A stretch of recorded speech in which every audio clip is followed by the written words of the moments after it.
What's up, guys? Kuja here. I wanted to talk about some of the things that have been discussed since post-Evo. Maybe I might talk about ESPN, but what I really want to get to is the topic of Nash's placement on the tier list. Infiltration said when the game first came out that, well, not when the game first came out, but shortly after he won the first tournament that he won, and people wanted to discuss tiers, and everybody wanted to have Nash in top 3, and Chun-Li in top 3, and Ryu, and they couldn't really find a place to put these characters. Infiltration was one of the first people to say that no, he feels like Nash is mid-tier. And when we say mid-tier, we don't mean bottom tier or lower mid. It's understood that Nash is up there. He's a high mid-tier, but no higher than high mid-tier. You know, so that puts him top 8, top 10. But definitely not top 5 or top 3. And I should say that a lot of this is opinion mixed in with a little bit of gameplay facts. But I feel that I agree with Infiltration. And now L.I. Joe, who has said that he too feels Nash is mid-tier. And a lot of people are confused at how you could possibly imagine that a character who was so well represented in top 8 at EVO could possibly be mid-tier. And the truth of the matter is that although Nash does have some smoke and mirrors, he does have high damage, so when he punishes you, it does hurt. The truth of the matter is that Nash is a very honest character, and he doesn't have the gimmicks or the ability to steal a match from somebody who's not giving him the leeway or giving him mistakes to capitalize on. Let's compare him to Chun-Li, for instance, who I probably will talk about later. But Chun-Li has the ability to force mistakes, or what I would call force mistakes. She can mix you up. Her movement speed keeps her in your face. She can throw you a lot. She has like overhead that she can combo from. She has high damage V-trigger cancels, like the standing fierce punch cancel V-trigger or slide into V-trigger. And all these things lead into overhead or low mix-up, or she could come in and throw. And after all of these, she's still right in your face. And the spinning bird kick follow-up tends to put her opponents in the corner. Right, so for that reason alone, we can assume that Chun-Li should be high tier. But what can Nash really do that's that strong? That's that oppressive as something that a Chun-Li would do to you with like instant air legs and throws? And the answer, truthfully, is nothing. And it blows my mind that so many people in the fighting game community are so willing to throw Nash into the top tier, the top 3s, but most of them don't have a full understanding of that character. They fight him, but most people don't play him. There is a small community of Nash players. Even when you play online, it's unlikely that you will run into more than 3 or 4 Nash players a day if you play 5 hours a day. You know, it's just unlikely. It's like Rufus in Street Fighter 4, where everybody knew that he was really good, but how many Rufuses did we really encounter back then? It was a lot of Sagat, it was a lot of Balrog, it was a lot of Ryu, but not Rufus. And even after he was nerfed, he was still quite strong, you know, and it's like Yun in Arcade Edition. Now granted, we saw a lot of Yun online, but there weren't that many winning tournaments either, you know?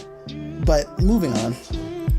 Nash, he has a lot of weaknesses, and one of his biggest weaknesses that I felt as a Nash player are his normals. His normals get him into more trouble than they prevent.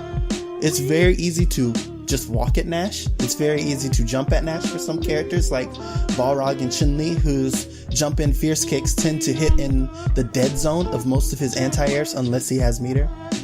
And even then, Chun-Li can still stuff his EX Moon Scythe in a lot of situations because of the angle of her jump in and so on and so forth. But his normals are quite weak. On top of, I guess, the 8 frames joke, and on top of how difficult just genuinely with punishing anything is in Street Fighter V, it's crazy to me. You would have a hard time convincing me that Nash's normals are any type of a threat for any character in this game, other than possibly Zangief. But even Zangief has better normals than Nash. And you can say whatever you want. You can call me crazy. I genuinely feel that Nash probably has some of the worst normals in the entire game. And I don't mean for combos. I don't mean like his meaty crouching mid punch. You know, I don't mean that. I mean just neutral, neutral and keeping an opponent at bay. His normals are quite weak. They have bad hitboxes. They're tiny. The good ones have a lot of startup, like his crouching medium kick. His forward medium kick command normal, that's great, and he can combo off a counter hit, but it's pretty stubby. He can't really make anything big happen off of that unless he can convert the counter hit into super. His forward fierce punch is punishable on block. His forward fierce kick, although it's not punishable, it's also kind of stubby and can be spaced out. So his normals I don't see, and his normals being weak are a good reason for why you see a lot of Nash players resorting to the medium kick scythe, because that's probably one of the best things that he has. And I see a lot of people getting kicked in the chest by it often, and they don't like it, like Ken players. I play a Ken player often who hates that move because he can't really do much to it. It's either you blocked it or you didn't. If you didn't block it, you're getting kicked full screen and you're dealing with sonic booms and anti-airs again. But if Nash didn't have that move, what would he do? Or if that move were easier to punish, what would Nash be able to do to keep people away from him? The point that I'm trying to get to here when I talk about Nash and his placement on the tier list is that no matter how you feel about Nash, it's important to think critically about the character. Any character, not just Nash, any character that you think is top tier or too strong. It's important to think very critically about what's going on and why it's happening and what it leads to. Because I fear that Nash will get nerfed for the wrong reasons, and it will destroy him as a character. It will put him in the bottom. Because nerfing or buffing Nash, for instance, is a very thin line. If he gets buffed, he could easily be way too powerful. If he gets nerfed, he could very easily be way too weak. And if you disagree, I implore you to look deeper into that character. Play him. If you don't play Nash and you think he's broken, give him 2 weeks. Just pick him and play him for 2 weeks. If your opinion isn't changed by then maybe you have a strong argument. But if your opinion is something along the lines of medium kick scythe is too good, or moonsaults need to be minus on block instead of positive, then you need to play Nash. Or even if you have the argument that his V trigger is too good, I beg you, play Nash. Just play him. Not that you can't. I believe that all of you can, but to call him OP or top tier or top 3 in the game is ridiculous to me, especially to make that argument when the 2 most valuable Nash players in the world probably right now have agreed that he's mid-tier. To call those 2 people wrong is silly to me.